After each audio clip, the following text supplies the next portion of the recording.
Hey folks, Jimmy here, aka Palette of the Dead. Welcome back to the channel and welcome to the very last issue of Warhammer Age of Sigmar Stormbringer magazine.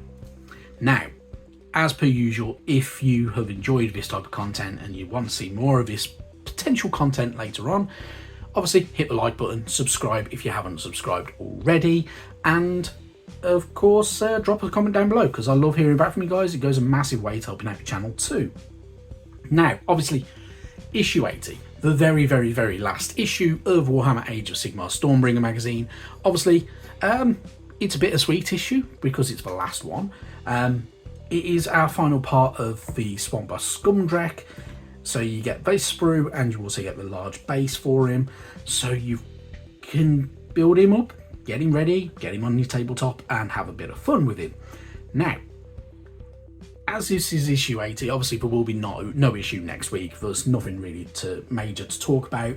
Obviously, the magazine has been really good. So, if you've enjoyed the magazine and you want to carry on your journey for the Age of Sigmar, by all means, crack on with it. Enjoy yourself. Get the new rulebook if you want to play the new game. Play with the new rules. If you're still getting to grips with the third edition rule set, obviously, keep trying with that and then move on to the new one because then you can adapt to them rules and stuff like that. If you want to expand any of your armies, for instance, if you want to expand the good old Oryx, like your Kruleboyz or your Ironjaws or something like that, there are many, many ways of doing it. So get yourself the Vanguard Spearhead box. That's the one. I almost forgot it, the Vanguard box. That's what they used to be called. Get yourself a Spearhead box. It gives you a boost to your minis. Obviously, you've had a load of the minis in the magazine anyway. If you want big centerpiece minis, there are big centerpiece minis available to buy. So things like the big Gobsprakk mini for the Kruleboyz, for instance, or you could get the Ironjaws with the big thing, I can't remember what it's called. If you're going for Stormcast Eternals, there are new Stormcast Eternals which you can get as part of the starter sets for the new edition. So you've got the new version Liberators, which are these chappies here. You have the new Prosecutors, which, as you can see, mine isn't fully assembled, but like there, and many, many more issues. Kind of minis, so such as the new Lord Veritant, for instance, and such like that. So you have loads more you can get going with. If you want to expand into different factions, you can do if you wanted to as well. Your choice, but there are loads and loads of options to go down and different routes that you can go down just based off of the magazine. So expanding your army that way if you want to, but you do not have to. So the other thing with it is, obviously, this is the very first day that you can get Combat Patrol magazine. So, yeah, you can go down the route of 40k if you want to go down the route of 40k. Completely your choice. But I will do some videos if that's the type of thing you want, where you can look at how to expand the armies that we got with Stormbringer magazine and go down different routes with them if you wanted to. And I will do some other videos as well in the near future. So we'll see what comes along. Anyway, just gotta have the time to record them all. Anywho, so obviously Swampboss Scumdrek can now be fully assembled, built and ready to paint, which will be good fun. Moving into the very, very final issue though, obviously we have a new story. This is The Last Stand. So this is a kind of like a bringing back all the stories that have gone before into a final battle and a final struggle. So this is a story revolving around all the different forces and such like. So pretty cool, pretty interesting, and it's a fairly short one because it only goes across for 4 pages. But pretty cool, and you get some really cool artwork, which mainly includes the cities of Sigmar, which obviously we didn't get with this magazine, but they are super cool. They are really, really decent minis, and yeah, well worth having a look at if you want to. And they can work very nicely with Stormcast Eternals. Anywho, now I've rabbited on enough about that. Obviously, you've got your paint guide. So, if you want very similar kind of look to your Swampboss Scumdrek as what the box art is, this isn't actually too far off it. It's fairly simple. So this is generally a good colour scheme. Works very well. It's very earthy colour kind of colours, dark, grim, and because it's a swampy creature, you're going to want it to be a bit swampy and have that kind of murky, dark, grimy look to it, and that fits in very nicely with the aesthetic for the Kruleboyz. So the one thing I will say is, if you want to go darker than the Nuln Oil does, get yourself some Basilicanum Grey. It really does darken down metalwork, and in a grim kind of way as well. It looks a lot darker. It looks like it's like really black kind of steel and stuff like that, which actually works very nicely for good old metal, especially for things like the Oryx and such like that. But otherwise, it's a really decent way of painting it. There's a lot of little steps because it's a big mini, and it has lots of little details in there. So take your time with it, but enjoy your painting journey with it, and obviously do it in sub-assemblies. Makes life so much easier. Even if you're not painting it on the base as well straight away, it will make it far easier. If you want to decorate your base in different ways, obviously you may have some spare shields from Stormcast Eternals, for instance, lying around, or say some of the spare shields from, say, the goblins from the Gloomspite Gits. You may have bought some Citadel skulls or some third-party 3D printed skulls and stuff like that, or you may have some spare parts.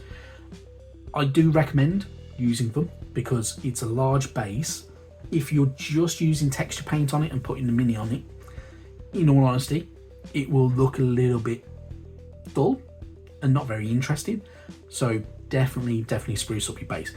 With things like your sprues, if you cut parts down and file them so they kind of look like little blocks and stuff like that, you can utilize them to look like broken bits of masonry or stone and such like that as well. Different ways of doing it, but it's entirely up to you how you want to go about doing that, just to make that base look better, in all honesty. So a bit of food for thought for you, but it's entirely up to you, of course. When you're done though, you're going to have something that looks similar to that, which isn't, as I say, it's not bad at all. There are some ways that I personally would highlight it, so use a little bit of like Wraithbone or something like that for the underside, because generally with most creatures and kind of that lizardy scaly look, they have a darker carapace on the top and they have a lighter colour underbelly. So that could be a way of doing it. My kind of tip would be, look how crocodiles and alligators look and such like that for a creature like this, because you can get an idea of how their skin tones are, and you can get a nifty way of doing it. And so, but it isn't, at the end of the day, it's your mini, so choose how you want to go about doing it. Anywho, rabbiting on far too much about basing and painting and everything like that. Obviously, we have our final war scroll for Swarmboss Scumdrake. He has 15 wounds and everything like that.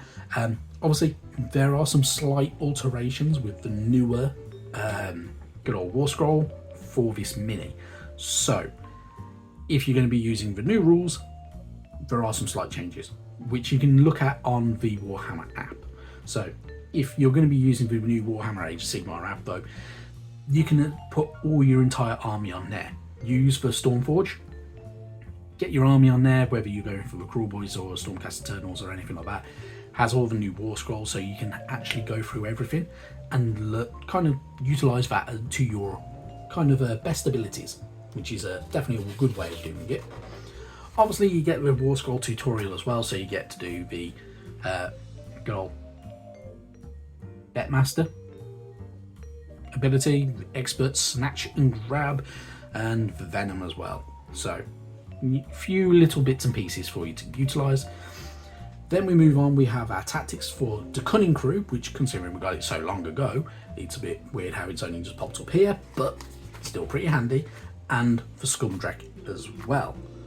So, happy days.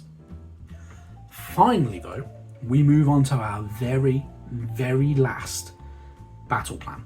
So, this is the culmination. This is all to do with a little bit more, so it's obviously utilising deployment, battle rounds and such like that as well. And you're using more troops. So 4 heroes and 6 troops for either army. Pretty damn cool stuff. You have territory A and B, so there is no dedicated start point for order or destruction.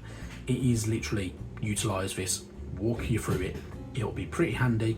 You can have a real good fun battle with this, and it obviously gets you in the mood to do more, so you can then go down your own routes and decide on your own battles.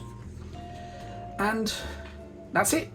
So if you've had the Order Victory, obviously you get to follow that a little bit there.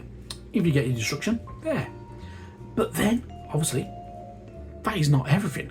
So if Order has won, there is the new threat, the Rise of the Horned Rat. So, giving you a little bit of insight into the newest edition of Age of Sigmar, the Rise of the Horned Rat. So, there is no peace in the mortal realms, only a brief calm before a bigger storm. Enemies are never defeated, only pushed back to where they can plot and gather strength. Now, a new threat rises from below, and horrors that many had hoped to forget will be unleashed upon the realms once more. So, the Vermintide is here, finally, and it's pretty damn cool. Now, if you haven't read the new Scaventide book or downloaded it on Audible or anything like that, it's pretty damn cool. There are some pretty cool new... it's done to be a bit more horror-ish, because in all honesty, human-like rats are a little bit creepy, and they should be a little bit more horror-orientated. So, it's a very, very good story. Definitely worth having a read through. And the new minis that are coming from Skaven are pretty damn cool as well. So there are some really, really good ones to come, which look absolutely fantastic. So definitely worth having a nosy at, because of how fun it's going to be.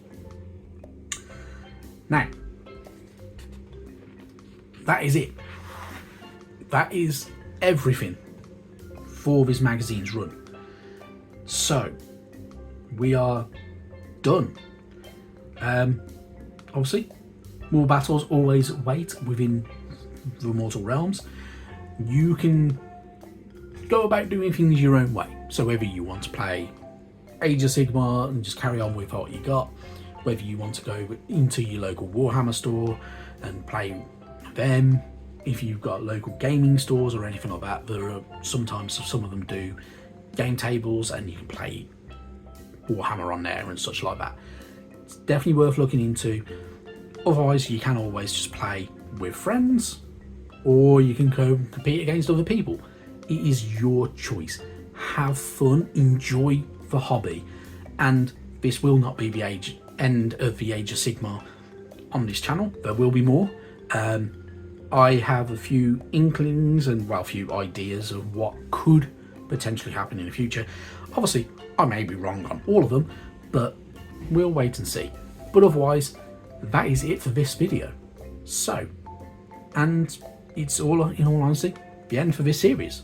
So, I've really, really enjoyed it. Obviously, there is some plastic that I haven't painted yet.